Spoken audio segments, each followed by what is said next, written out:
each year I go to Comic-Con, and I do this panel. And Comic-Con, if you've heard about Comic-Con, is crazy. I mean, it is the Super Bowl of science fiction conventions. And there's, 6,000 or 7,000 people in a room when you're doing a panel. And they ask, will Atlantis come back? And I'm on the panel with producers and people executives from the science fiction channel, Sci-Fi channel. And they ask me, and I say, I think there will be one, and there may be a new show, but we've discovered that having two shows tend to help each other. And then I get this weird look over here from my executive who answers the question like, yeah, we always think there will be some type of Stargate presence on the network. And I was like, did that mean? And I'm here in front of 6,000 or 7,000 people. So I got back to set, and people were acting a little strange. And I just cornered the producers, and I said, something is not right. What's going on? And they said, nothing. Everything's okay. So, this is Canada. It's not America. In America, people are a little more direct.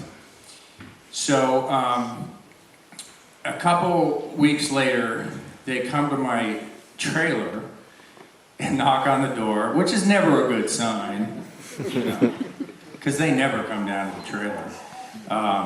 And they told me, they said, look, we're canceling the show, and we're spinning off a new show. And I was shocked, because our ratings were going up.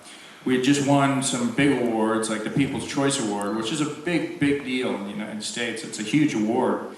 I mean, next to the Golden Globes and the Emmys, the People's Choice is right there.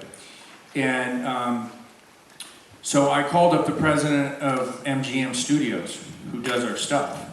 And I said, what's going on here? This is crazy.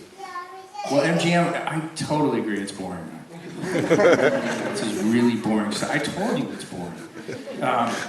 And they said, look, I love Atlantis, but we have to cancel it because we really can't afford two shows. This studio is going bankrupt, by the way. So I said, great, but you have the most successful television franchise in science fiction history on the air, and if this new show isn't any good, the whole thing goes downhill. The whole franchise. And they said yes, but that's a risk that we're willing to take. So they took the risk, and it didn't work.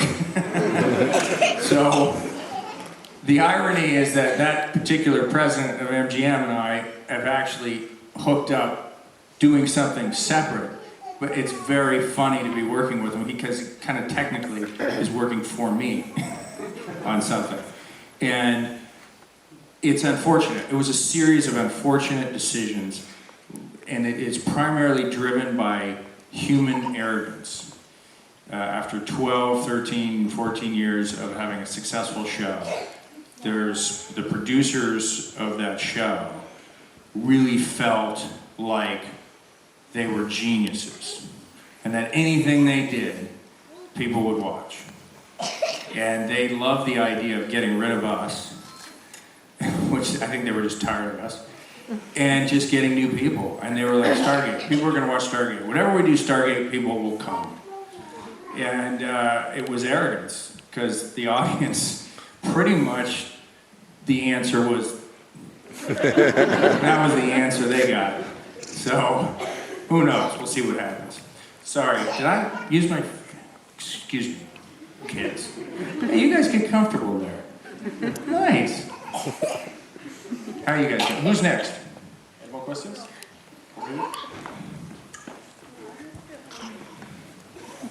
Feels a little like maybe church.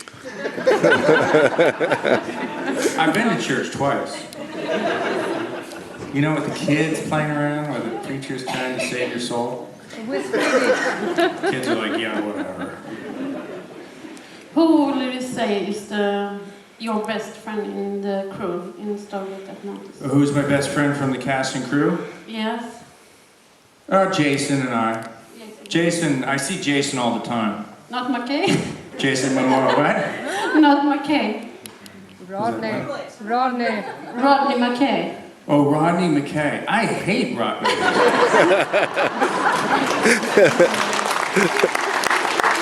No, I love David.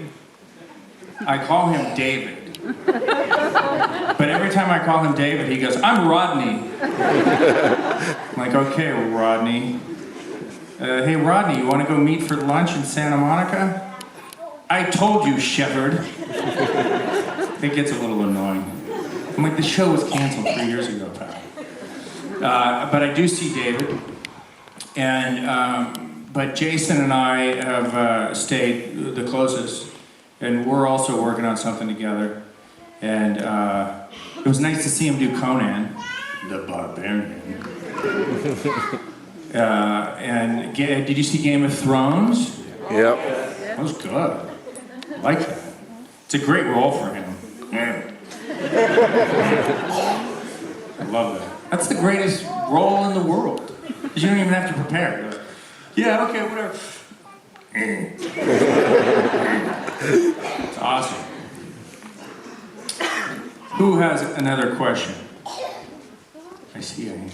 Yes, there we go. Hello, my name is Marcus. I have some questions here for you. How and why did you become an actor, and what will be your next project, film-wise? Well, Marcus, it all started. They're asleep. A very long and strange road to acting. I worked in a bank. I worked in a brokerage firm. I worked at the embarrassing. Should maybe retract this. I worked at the Republican National Committee. Ugh. I was working the Xerox machine. And then I actually worked in the White House, eventually, organizing, as an advance man, organizing trips for the president. And that was very interesting. And I hated it. I got myself into endless trouble there. I just couldn't stay out of trouble. You know, I had so much fun. I was like, hey man, that's cool. It's the president, man.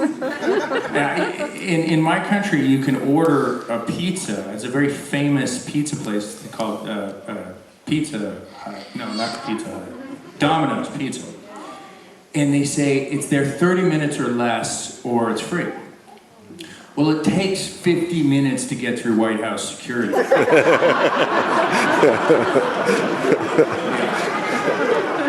took me 5 minutes to figure that out. I was ordering Domino's every day, and the guy would come in sweating and scared, and be like, oh, here's your pizza. And I'd be like, dude, are you serious? I think that was like an hour. That pizza might be free. But then I did give him a huge tip. I'd say take the tip. He actually was happy about it, made more money. But I loved doing it, but I didn't like the people I worked with. I left, and I started working at a magazine called Interview Magazine. And I got fired. You know what? It's a history of me getting in trouble. That's really what it is.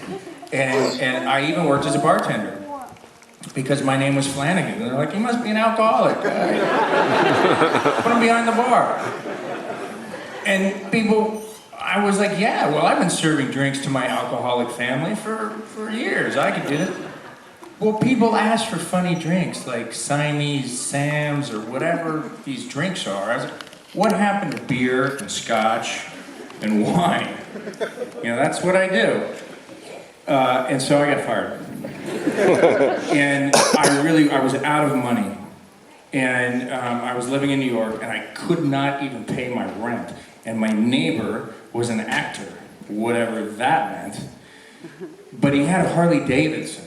And a stream of beautiful women coming in and out of his apartment, and he was happy all the time. And I was like, what is your problem? I'm working really hard, making no money, and getting fired, actually, too. And he'd go, I'm an actor. And I was like, well, what does that mean? Well, he wasn't really an actor. He did some commercials. But he said, you know, this is what you should do. Give it a shot. And I was like, well, I'm out of money. Maybe I'll try. And I, quite literally, it started like that. And I went to the neighborhood playhouse acting school in New York. And after I got over my initial fear of performing, which is intense. I mean, it's pretty scary. It's scary stuff. I went to LA and I got lucky and I got my first job doing a series of Pepsi commercials with Cindy Crawford. Wow. Everything was like, hi Cindy, would you like a Pepsi? Cindy? Everything, and it was, but I got my Screen Actors Guild card, got involved, and then the next thing you know, I did more commercials and then they put me in a big mini-series on NBC. And that kind of just changed everything, where NBC just kept putting me on a lot of stuff. That was when NBC was, you know, an actual network with real shows. So what was your... wasn't that a boring story? I told you. Yeah, sorry, what will be your next project from now? Well, I've been doing quite a bit, actually. The last 2 projects I did was I shot an action film with Jean-Claude Van Damme, actually. And I'm the X, I like X. I'm the X world champion mixed martial artist, or UFC fighter. I have this big tattoo. I look pretty scary, actually. And I go to Moldova to do some big fight where I'm gonna be another champion. I'm trying to come back. And my daughter gets kidnapped into, you know, what happens in Eastern Europe is apparently lots of sex. So my daughter gets kidnapped into some sex ring, and I hire Jean-Claude Van Damme, and he and I go on a killing spree. And we kill about half the population of Moldova. But we find my daughter. So hey. That was fun. And then I went off and shot a very interesting project I'm looking forward to seeing, which should be out relatively soon, which is they're doing 12 parts of heavy metal. Do you remember heavy metal? Some people may, some people may not. There was a French comic in the 70s called Metal Hurlant, and then it became Heavy Metal Magazine, which then became a big animated movie in the United States called Heavy Metal in the 80s. And Black Sabbath has a song on it. It's a great movie. And so that's a remake of this. And so the part I did was I'm the lead of one movie, and then there's like Rutger Hauer will be the lead of another. It's all sci-fi guys. And I play like this crazy Blade Runner guy. And I'm just I'm crazy. Like I beat up this hooker and stuff. I'm a terrible guy. I'm still the hero of the show, though. I can't figure that out. And so I'm looking forward to that. So I just finished those 2 things right before Christmas. And we'll see what happens. And then now I'm just, I left for Sweden just a couple days ago. And of course, everything got busy. So I have like 5 things that I need to actually put on tape and send to the producers in LA, because it's what's known as pilot season, which is the beginning. You do a show, and then they look at it, they say they like it, and then the pilot's the first episode. Blah blah blah. I've done a lot of those. Who's next? Yes? Oh, what? There's a hand here and a microphone there, so how does that work? Oh, does somebody, oh, there you are. Yeah, I'm here. There were rumors about Stargate Atlantis movie. What happened to that? And also, are there coming any more Stargate Atlantis episodes? Well, that's a question that the people ask all the time, because the producers put out a long time ago that we were doing Stargate movies. Disingenuously. Because it was, I don't think, ever really going to happen. But I think what they were doing is there was such anger about the cancellation of Atlantis. And they needed the fans when they realized they needed the fans. So they were like, well, why don't we tell them that Stargate's not really over and that we'll do a new show, but then they'll get all their old shows in the form of a movie again. Which is, you know, just not, it never was put on the books at MGM. There was never any money for it. And I was surprised they made those announcements. So it's the most commonly asked question around the world when I go to these things. And it's amazing, you know, it all started with kind of what I think was a disingenuous marketing ploy. So there's really no plans right now. That doesn't mean that it's not going to happen. I just met with the MGM people. Well, there is no MGM anymore, so to speak. It's been bought by what is now Spyglass Entertainment. And I just met with those people the other day about what their plans are, and they still want to do something with it. They're just not sure when. So we'll see what happens. It'll be me and McKay will be like, Rodney! Like, shut up, Shepard. Did you bring the Pepto-Bismol? It'll be really good. Action. Lots of action. Okay, I'm not crying. Who's next?